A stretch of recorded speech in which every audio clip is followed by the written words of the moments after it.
Welcome. In this video, I will show you how to fix black borders around image on your Xiaomi G27Qi monitor.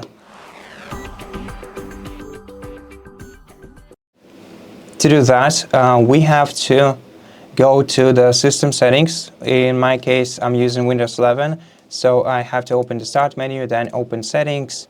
Then you have to go to System, Display. And after that, you have to find display resolution in here and change it to recommended value. Usually the recommended value will remove all kinds of borders. And then click Keep Changes to keep them. If recommended value doesn't work for you, you can try to use another one from the list. Eventually, the black borders will go away. And that's pretty much it. Thank you for watching this video. If it helped you, please consider subscribing to our channel, leave us a like in the comment below, and I'll see you in the next one.